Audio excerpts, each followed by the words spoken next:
I need to tell the good people out in the world that if you're looking to get in on any NFL, NBA, MLB gambling, you got to do it with FanDuel. It's America's #1 sportsbook for a reason. Right now, brand new customers get $200 in bonus bets guaranteed, win or lose, when you place a $5 bet. That's $200 guaranteed in bonus bets, win or lose. So if you've been thinking about joining FanDuel, there is literally no better time than right now to get in on the action. The app is so easy to use. There's a wide range of options, including spreads, player props, over-unders, and much, much more.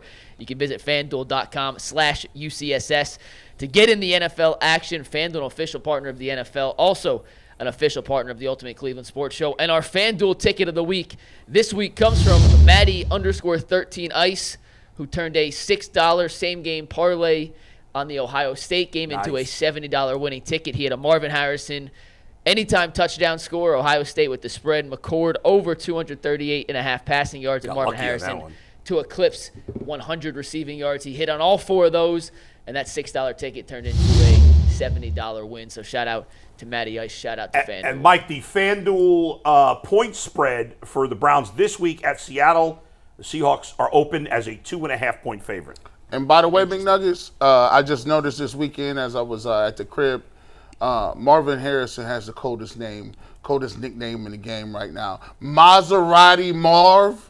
That is crazy, Gus Johnson. I never heard that until yesterday. But I was like, and they were saying it back to back like it was Magic Johnson. Guys, more on that coming up in overtime. Yeah, we're going to talk Ohio State in overtime, but we got to talk quarterback. Deshaun Watson, I do like that a lot. PJ Walker. It was something, and I'll leave it at that and open the floor to you guys. In hindsight, should Deshaun Watson have started? Yes or no? Well, absolutely not. No, absolutely. Obviously. I mean, that's the easiest question we'll answer. You know what's funny? I thought about this yesterday. Remember when Mike was giving us those ridiculous what's more likely to happen, and they were totally ridiculous. One of them was Deshaun would get benched. Well, guess what? Deshaun got benched. Essentially, he did. He got benched. He wasn't pulled for medical reasons. His shoulder was medically cleared concussion protocol. He was pulled from the game because he was ineffective. So congratulations, Mike. The one thing that we thought would never happen happened. And what's crazy is, so he threw 5 balls. His first one was, a short pass that he drilled into the dirt. Really, he threw 2 interceptions. I mean, the box score shows 1. If the ball doesn't move half of an inch, it's 2 interceptions. He, right now, will hurt this football team if he goes under center. And, guys, I know that we're going to talk about this all week and ad nauseum throughout the season. I think you shut him down. I don't think he's going to get better. I exchanged some texts with my orthopedic surgeon that did my shoulder. I asked him about this micro tear. How bad is it? What could this do? He said, look, the way to fix it is inactivity for 4 months or get surgery. And I don't see either. I don't see the inactivity for 4 months. Well, the Browns are obviously not thinking about that. They're not. Kevin Stefanski after the game said he's going to play again next week. Don't know how. Deshaun Watson, I think he just said that just to get out of the press conference and tap down the fire. You do? Yep. Why would he? Why? That was a good lie. That was a great lie. But why say that? Because why not? There'll be time to talk about that. It's worse if he says, I don't know. It's even worse then. It's worse if he says, you know what, he was just ineffective today. I'm benching him. You bench 230 today for PJ Walker? Does that mean he's just not good? You see all the questions that come out. Well, he wasn't good yesterday, and that was obvious from the very first throw. Yeah. Now, guys, 4-2 is 4-2. I know that after you look at what the Ravens did yesterday, I mean, the Ravens are clearly starting to establish themselves as the team in the division, but you're still 4-2, and you've got to do something, and I don't think it's going to happen with number 4. I don't. And for him to say, we'll see, after the coach said he's good, again, we're on 2 different pages here. Jay, the guy, and it's not a good look. Jay, the guy's clear. He's clearly hurt. I said it 3 weeks ago. I said the Cleveland Browns in a blog on UCSS, I say, listen, you might as well get used to life without him. He's not going to be right all year. It's going to be something they're going to have to deal with, and they got to go out and find somebody. He's not going to be able to play like he wants to play the entire year. When we talked about when he should come back, I say he should come back Baltimore week. What is that? That's even after the 10. Cardinals game. Yeah. Week 8. I think you shut him down, put him on the IR for 4 weeks or whatever you can do, so you don't even got to talk about it. And let's see if he can get the first pass told you all you needed to see. When he skipped that ball, and it was 4 it was over. I was like, oh yeah. I said the same thing. He was awful. He was awful in those 5 passes he threw across the board. And so far, Listen, I loved trading for Deshaun Watson. You had to go for it. They didn't have a good enough quarterback. But so far, it's been an absolute disaster. Abject failure. He was suspended 11 games. He's hurt, and who knows if he's going to be any good this whole season. When he's played, he's been awful. Outside of the Titans game, there's no debate. He has been absolutely horrendous. He's been as bad as any quarterback in the league. The Browns are getting, arguably, the worst quarterback play in the league, no matter who's played. Well, I don't think it's arguably. I don't know who's played worse as a group. I Can't give you Take anybody. Look at these tag boards. Dead last in the NFL in QBR, passer rating, and completion percentage above expected. You're not supposed to be 4-2 with those numbers. You are and not. And that tells you what kind of team the Browns have. And, in my opinion, I know this won't be a popular one, what kind of coach the Browns have. I'm with you 100%. Yeah, I know you are. He held it together yesterday. Look, for as much fire as he's taken, Bull, you're right. I don't think they're 4-2 without Stefanski at the helm. No, they're not. I don't. They're not. I've been telling you guys, and Bull's been telling you guys for years, he's a pretty good coach. Is he elite? Is he one of the top 3 to 5 coaches in the league? No, I'm not going to say that. He's not going to be the reason you lose, though. But I'm telling you, he's keeping them. Look at the quarterback, the list of quarterbacks that he's winning with since he got here. It's unbelievable. And what we said earlier about just the tenacity. We talked about that gut punch of a Jets game last year. A horrible way to lose a game. What'd they do? They came back 4 days later and they beat Pittsburgh.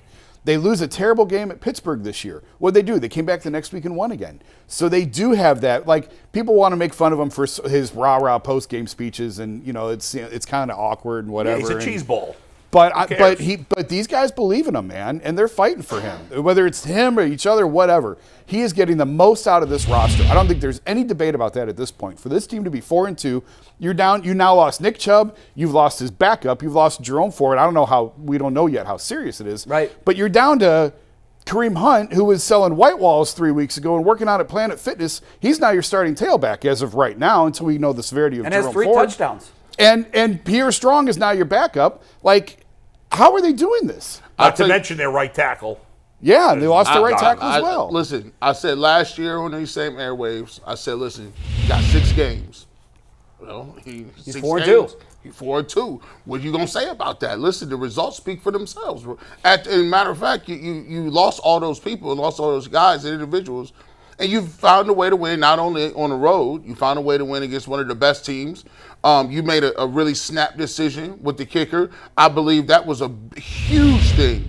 The Cleveland Browns would have never cut Cade York in years past because they had money invested. Sorry to cut you off, G, but thank God Cade York was terrible this preseason. That missed extra point against in the last preseason game. Thankfully, it cost us 1 point in a preseason game, and look what it led to. Guys, what we're seeing, we've never seen before in the history of the NFL. Consider this. He's now made his weakness was he's got no leg. Remember, he's 50% in his career over 50. This is a guy that went back into the lab. Amazing. He got his legs stronger. He worked on his accuracy. He's made a 50-yard field goal in 5 straight games now. It's never been done. And he obviously we'll get more Justin into Tucker hasn't done it. Him later, but all of the great kickers. No one has done this. It's amazing. And guys, there's no question. We talked about without Stefanski, perhaps they're 2-4. Without this kicker, who knows where we are. That just goes to show you, if you need to address something, don't wait for it to get bad and cost you games. Do it now. They made the change. He's won you some games. And hopefully, if you're listening, you'll do the same with the quarterback position. Well, Jay, you said this, and I got to ask you about this. You said you'd shut down Watson for the year. Yes. You're done. Done. Would anyone else go that far from G, No. Jay, Jason? Would you go No. that far? I'll tell you why after. Go ahead. G. Bush, would you shut him down for the year? Before last game, I would have said no. I'm seriously considering it. I would. Bull, would you? I would. I feel like I don't have enough information to say that. Yeah. I would, as a GM of the Browns, I would try to make a move for a quarterback, assuming he's going to miss the rest of the year. Yeah. That I would do, but I'd keep open the possibility. I do think it makes sense. I think you said it, G. Put him on IR, give him a month off, and let's see where he is then. But you have to address the position as if he might miss the rest of the season. The reason I say it is you're currently looking at the first 2 years of this $230 million contract. Total. You might as well taken the $100 million, the $89 million, whatever it is, and just set it on fire. You got nothing out of it. Now all you can hope for is that you can maximize years 3, 4, and 5. Yeah, I mean, and if you misplay this the way they did with Baker, and you try to keep kicking the can down the road, he'll be healthy in 3 weeks. He'll be healthy in 3 weeks. Well, then what you run into is you're having surgery later in the year. You don't want that to happen. If Mikey, one of the texts I got from my surgeon, and I didn't have time to do it, was Google micro tear in the rotator cuff and see what the diagnosis is and what the injury is. He said he sees mostly athletes, but he said every once in a while I'll see a construction worker, or he says sometimes I'll see an older person in their 60s. Here's what I tell them: if you're in your 60s, you can heal. This will heal. You can't use your right arm. You can't lift anything. No over the head work, and if you're throwing anything, forget it. You're going to have this repaired at some point. So with that bit of advice, and I wanted to Google it and I wanted to get more information, I just didn't have time this morning. But from that, he's certainly not going to rest it. He's going to have to be throwing the football over the next couple of weeks. If that's the case, and that's going to prohibit this from ever healing naturally on its own, I think you got to get it fixed, and you got to salvage something out of that $230 million. Jason, from being in the locker room, being around the guys, what's your impression of what their real plan might be for Watson? Well, I think they're still trying to formulate it because yesterday was such an abject disaster. Now, I don't shut him down for the year because there's no quarterback you can go get that's going to allow you to reach the heights that you could with him. So, and even if you have to stretch this out, and I asked him point blank at his locker last week, there is no surgery on the horizon. He said, no, I don't need surgery. It's never been talked about. There's no surgery coming. Now, is that true? I don't know. Nothing else that's been said has been true up to this point. No, they've missed it all. I'm just telling you, there is no, from their vantage point, there's no surgery coming. But let's say for the sake of argument, there is some sort of procedure that has to be done. There's plenty of time from January to have any sort of procedure you need and be ready to go for training camp next year. I do think you need to sit him. You can't put him on IR if you want him back for Baltimore because that's only 3 weeks away and Baltimore IR's 4 weeks. Right. So you've already missed that window of putting him on IR. But I agree with G. I would sit him until Baltimore at the earliest. But I don't think that you shut him down for the year because I don't see the upside of that. He can still be healthy and recovered for next year, and you're all in right now to win this year. Even when you bring him back, now he's got 2 months of rust. His confidence has to be at an all-time. That's the thing. That's the confidence. I felt if he was confident, he would have been on the sidelines telling Kevin Stefanski, I won in this game. I saw him with a coat on. I got to tell you, if he's not confident, I got to question him a little bit about that. Did he look confident to you at any point yesterday? Because I didn't see it. I've never heard of a good quarterback not being confident. But, Bull, did he look confident yesterday? No, he did not. No, it's shot. Bernie told you that even if you are a good quarterback, you don't have confidence moving forward because you can't control where the ball's going. Like, that doesn't give you, like, if you're a pitcher, what's the worst thing that can happen? If he couldn't, you lose control. If it was that bad, he shouldn't have played. He's lost control. If it was that bad, he shouldn't have played. He was on the field, and he No, played you're like right crap. on that. No excuse. That's because it. we talked about it. I don't make excuses. You get no excuse for poor play yesterday. No. He threw 5 passes. They were awful. 4 of them were incomplete. Or no, 2 of them were incomplete. 2 of them essentially were picked, although the box score said 1. Did you get any information on that? On what McNuggets? Did you see? Did you find anything at all on the micro tear? Oh, I did. It's fascinating. I'm going to bring that to you. Because he said he said do not take this injury lightly. No, it's fascinating. I'm going to read you what I found in 1 sec. I want to remind the people, though, that if they are not already part of the FanDuel Sportsbook Network, right now is the perfect time to join FanDuel, America's #1 sportsbook. Right now, new customers get $200 in guaranteed bonus bets if you place a $5 bet. That's $5 to turn into $200, win or lose. They have player props, spreads, over-unders, and much, much more. So visit FanDuel.com/UCSS to get in on all the action.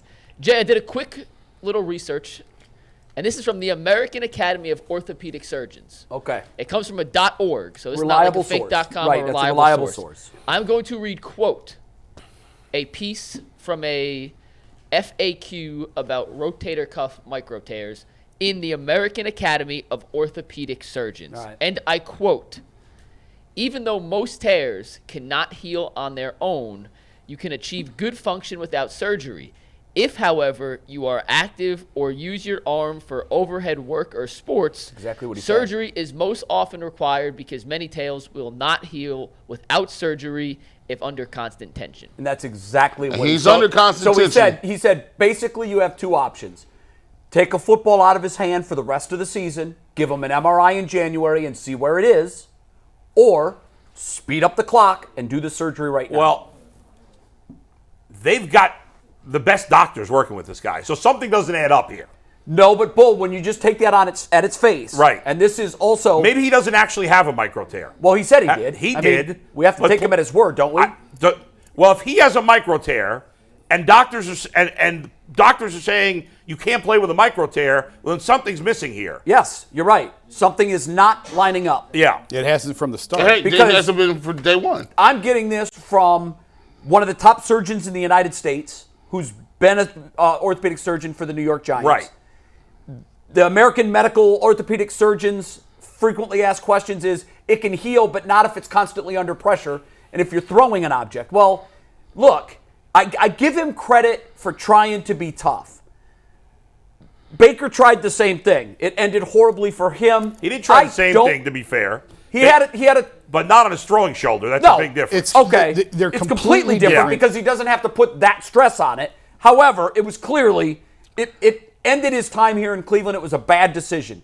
Again, the Browns find themselves on Groundhog Day.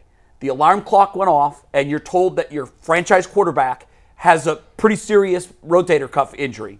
What do you do this time around? Do you play it out and watch the losses pile up and bad quarterback play? Nope. Or do you this time try a different path? Well, and I know we're going to get into all week who's the savior. Right. I think it's possible they could get it done with someone currently on the roster. No, I don't think that's possible. I want to see DTR play a game in which he has a full week to prepare. I think the pop quiz they gave him a couple of weeks ago was not fair to him, particularly when you consider it was his first actual regular season action in the NFL. I know P.J. Walker's not it. I know that. And so before I go out and leverage resources and make a trade, we thought DTR was it not that long ago. Not me. The Browns clearly did. The Browns said, we're keeping you as our number 2, and we're getting rid of our backup quarterback, who, by the way, won again yesterday. So, no, he didn't.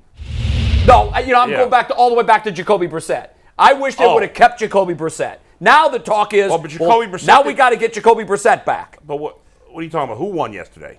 Didn't Dobbs win yesterday in Arizona? No. Oh, I thought they won. They lost by double digits. No, they're awful, and he's been awful. I just think I know that a move is going to be hard to make. Yeah. Just give me DTR. I don't know that he can be worse than what we saw yesterday.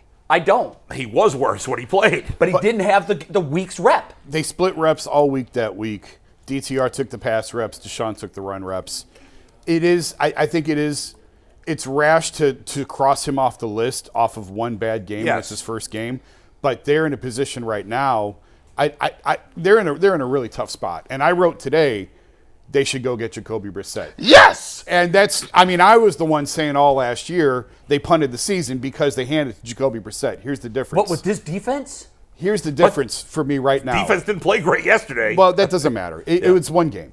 But it's not one game. It's 2 of the last 3. But the Brissett thing makes sense because his base salary is $3 million, and we all know this always comes down to money. Everyone's screaming, "Go get Kirk Cousins, guys." Kirk Cousins makes $20 million this year. That's not happening. That's not realistic for their cap situation. You're not getting that off. Jacoby Brissett has a $3 million base salary. They're responsible for the prorated amount of what's left on the season. It's about $2 million.